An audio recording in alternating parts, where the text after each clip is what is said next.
สารหนูปนเปื้อนในแม่น้ำลามมาฮอดแม่น้ำของแล้วเตือนประชาชนให้ระวังปัจจุบันสารหนูที่พบว่าถูกปนเปื้อนในแม่น้ำกกบ่ได้กระทบเพียงแต่พี่น้องฝั่งไทยเพราะตอนนี้มันลุกลามมาฮอดแม่น้ำของแล้วจุดเริ่มต้นของสารหนูหัวไหลมาจากไส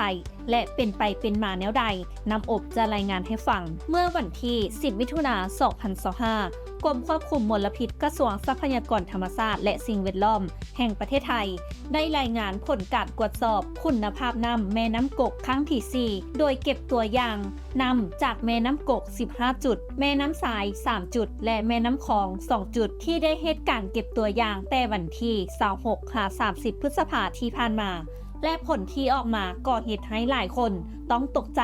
เพราะพบสารหนูปนเปื้อนเกินมาตรฐานทุกจุด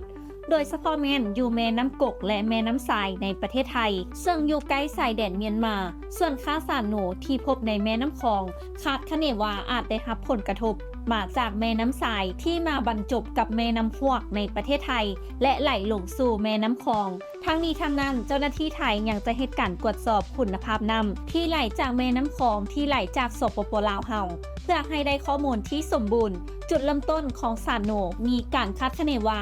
มาจากกิจกรรมการขุดค้นบ่อแห่คำบริเวณต้นน้ำในลัดซานประเทศเมียนมาโดยสารหนูถูกใส่ในขบวนการสกัดโลหะจากแห่ดิบและเมื่อเกิดฝนตกหนักหรือมีการสะล้างจากดินที่ถูกขุดค้นสารพิษแล้วนี่จะไหลลงสู่ลำธารต้นน้ำก่อนไหลเข้าสู่แม่น้ำกกและแม่น้ำทรายในประเทศไทย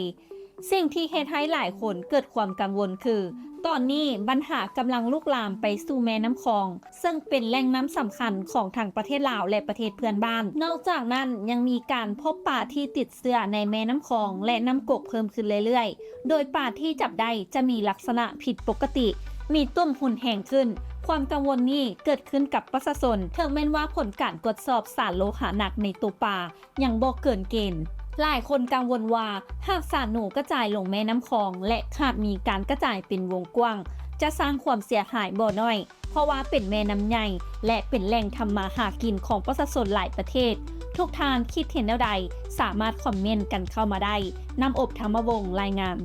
และท้ายนี้ต้องขอขอบใจสำหรับการติดตามข่าวสารจากทางไทยเก็ตเมกาซีนและอย่าลืมไปกดไลค์กดแชร์กดติดตามกด Subscribe ทุกช่องทางออนไลน์ของพวกเขาเพื่อจะบ่พลาดข่าวสารดีๆจากทางไทยเก็ตเมกาซีน